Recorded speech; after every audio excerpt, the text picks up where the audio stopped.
சவுக்கு சங்கர் மேலே குண்டர் சட்டம் பாய்ஞ்சிருக்கு.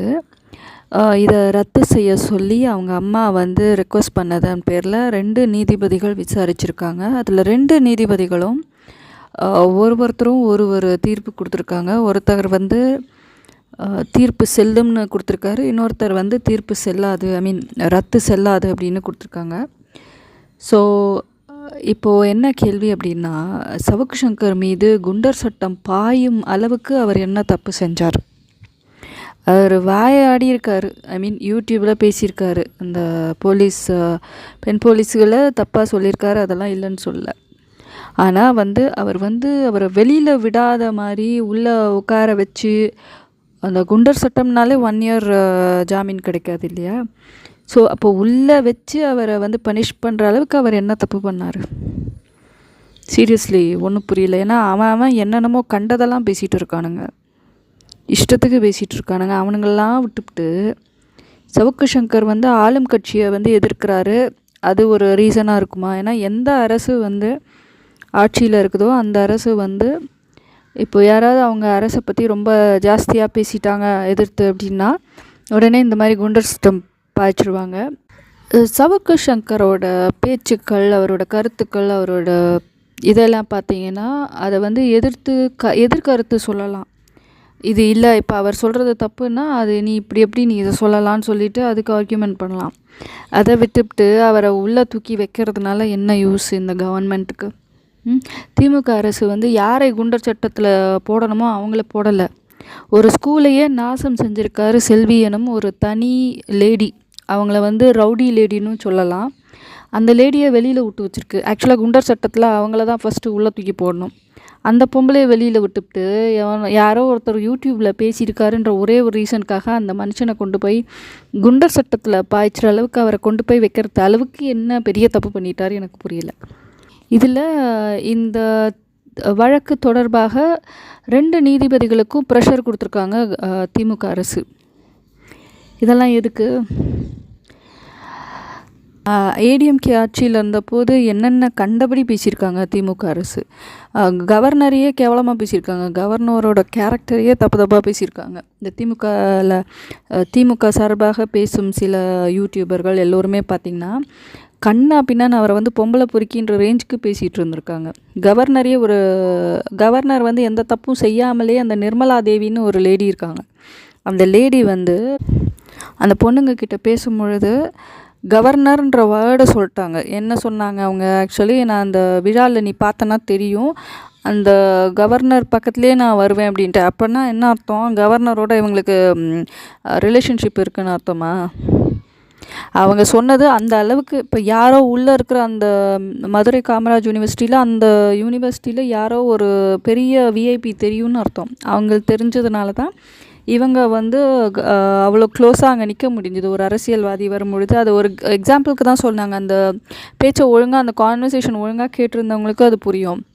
ஆனால் அந்த மனுஷனுக்கு 70 வயசுக்கு மேலே, அந்த கவர்னருக்கு, அவரை பிடிச்சி அந்த அளவுக்கு கேவலமாக பேசியிருக்காங்க. இது மட்டும் கிடையாது. இப்போது ஆளுநர் ரவி அவர்கள் இருக்காங்க, அவருக்கும் திமுக அரசுக்கும் ஆகவே மாட்டேங்குது. அதாவது இந்த தமிழ்நாட்டில் எந்த ஆளுநர் வந்தாலும் சரி திமுக அரசுக்கு ஆகவே மாட்டேங்குது. அவங்க கூட ஏதாவது ஒரு பிரச்சனை பண்ணிட்டு தான் இருக்காங்க. இன்னொன்று, டிஎம்கே கவர்மெண்ட் வந்து ஆட்சியில் இருந்துச்சுன்னா இன்னும் மோசம். அவங்க வந்து இன்னும் இது பண்ணிகிட்ருப்பாங்க. ஸோ இப்படி தான் போயிட்டுருக்கு. இந்த மாதிரி ஒரு சூழ்நிலையில் ஒருத்தர் வந்து பேசுகிறாருன்னா, இப்போ அவங்க சவுக்கு சங்கர் பேசுகிற ஏதாவது வந்து தப்புன்னா அதை நீ வந்து எதிர்கருத்து சொல்லலாம். அதை விட்டுட்டு ஒருத்தரை வந்து குண்டர் சட்டத்தில் தூக்கி வைக்கணுன்ற அவசியம் இல்லை. அதே மாதிரி இந்த கஞ்சா கேஸும் பொய் கேஸ் மாதிரி தான் தெரியுது. உண்மையாகவே கஞ்சா அடிப்பவன் எப்படி இருப்பான்? சுயநெனஸ், அவனுடைய ஆக்டிவிட்டீஸே காமிச்சிடும். அவன் கண்ணுலேருந்து, அவனோட பேச்சிலேருந்து. அவன் பேச்சே சரியாக இருக்காது, கவனம் சிதறும், ஒரு கான்சன்ட்ரேஷன் இருக்காது, பேசும்போது எதையாவது வளருவான். அந்த மாதிரியா சவுக்கு சங்கர் இருக்கார்? எவ்வளோ தெளிவாக பேசுகிறாரு, எது பேசினாலும் தெளிவாக பேசுகிறாரு. அந்த மாதிரி ஒரு மனுஷன் வந்து கஞ்சா அடிக்கிறான் அப்படின்னா அது யாராலையும் ஏற்றுக்க முடியாது. மேபி அவருக்கு ட்ரிங்க்ஸ் பழக்கம் இருக்கலாம், இல்லை ஸ்மோக்கிங் இருக்கலாம், பட் ஒரு கஞ்சா அடிக்கிறான்றது வந்து யாராலையும் ஏற்றுக்க முடியாது. ஏன்னா அந்த அளவுக்கு அவர் தெளிவாக தான் பேசிகிட்ருக்காரு. கஞ்சா அடிக்கிறவங்களாம் அந்த பழக்கத்தை விட்டு வெளியிலே வர முடியாது. அவங்களுக்கு வந்து அவங்க ஹேபிட்டை, அந்த அவங்களோட நடவடிக்கையை அவங்க எப்படிப்பட்டவங்கன்னு காமிச்சிடும். இந்த மாதிரி ஒரு சூழ்நிலையில் குண்டர் சட்டம் ஒரு யூடியூப்பில் பேசுகிற ஒரு மனுஷன் மேலே பாயுது அப்படின்னா யோசிக்கணும் எல்லோரும். இதில் வந்து நிறைய பேர் வந்து இந்த தப்பான நியூஸ் வெளியில் வர்றதுனால ஓகே, ஒரே ஒரு தப்பு தான் நான் பார்த்தேன் சவுக்கு சங்கர் விஷயத்தில். 2 தப்பு. ஒன்று வந்து அந்த பெண் போலீஸுகளை தப்பாக பேசியிருக்கக்கூடாது. 2வது வந்து அதுக்கு வந்து அவர் வந்து அப்பாலஜி பண்ணலாம், இல்லை 1 மந்த் சிறை அந்த மாதிரி. ஏன்னா ஏற்கனவே ஐ திங்க் எஸ்வி சேகர் அவர்கள் கூட ஏதோ பொண்ணுங்களை பற்றி பேசி அவர் ஒரு 1 மந்த்தோ 2 மந்த்ஸோ ஏதோ சம்திங் அவருக்கும் சிறை தண்டனை கிடச்சிது. ஸோ மேபி அந்த மாதிரி ஓகே, இல்லாட்டி ஏதாவது பெனால்ட்டியோ இல்லை அப்பாலஜியோ வாட் எவர், அவங்க அது என்னவோ அது என்ன பண்ணுறாங்களோ தட்ஸ் அது இது வந்து 2வது வந்து அந்த மாலதின்ற கேர்ளோட பேரில் இருக்கிற வீடு, அது வந்து அந்த பொண்ணோட வீட்டில் பேரில் தான் வீடு இருக்குது. ஸோ அந்த பொண்ணுலேருந்து தான் இன்வெஸ்டிகேஷன் ஸ்டார்ட் பண்ணோம். ஸோ இது வந்து அதுக்கப்புறம் தான் இவரோட இதில் வரும். ஸோ இது சொத்து குவிப்பு வழக்கா, இது என்ன வழக்கு சொல்வீங்களோ அது இன்கம் டேக்ஸ் டிபார்ட்மெண்ட்டுக்கும் சவுக்கு சங்கருக்கும் உள்ள ஒரு இஷ்யூ.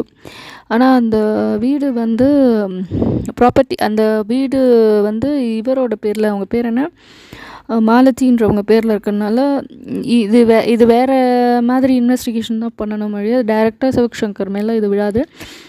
ஈவன் அவர் அது பின்னாடி இருந்தால் கூட அவருக்கு தண்டனை கிடைக்கலாம். ஆனால் அது வந்து அதுக்காக குண்டர் சட்டத்தில் உள்ள வச்சு அவருக்கு அந்த விசாரிக்கணும்னு அவசியம் இல்லை. வெளியில் இருந்து ஜாமீனில் இருந்து அவர் விசாரிக்கப்படலாம். ஓகே, திமுக அரசு வந்து இந்த மாதிரி பழிவாங்கிற ஒரு போக்கை வச்சிட்ருக்குதுன்னா என்ன சொல்கிறதுனா, திமுக அரசுல எல்லா அரசையும் நான் குறை சொல்வேன். ஏன்னா எந்த அரசு ஆட்சியில் இருந்தாலும் இந்த மாதிரி ஒரு நிகழ்வு நடந்து கொண்டு தான் இருக்கிறது.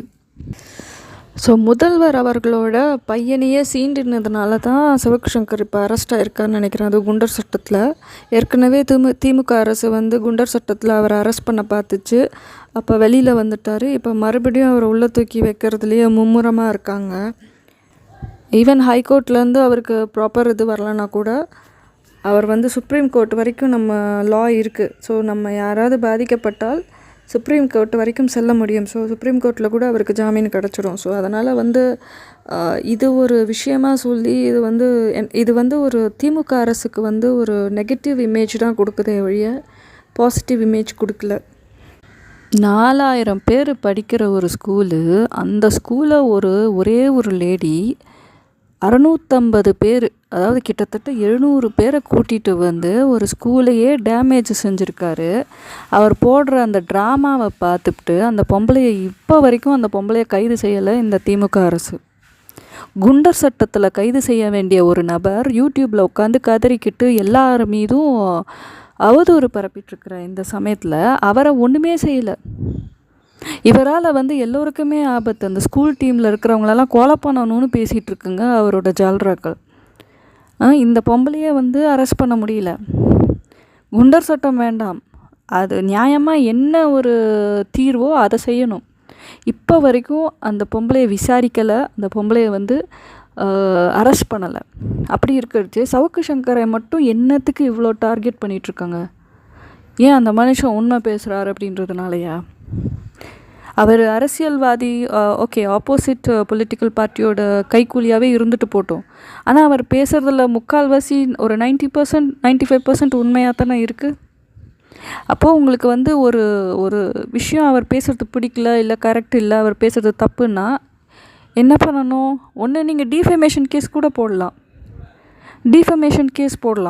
அப்படி இல்லைன்னா எதிர்கருத்து சொல்லலாம். என்ன எது உண்மை அப்படின்றத சொல்லலாம். அதை விட்டுட்டு குண்டர் சட்டம் எல்லாத்துக்குமே அப்போ யாருமே உலகத்தில் பேசக்கூடாதா? என்ன நடக்குது தமிழ்நாட்டில்?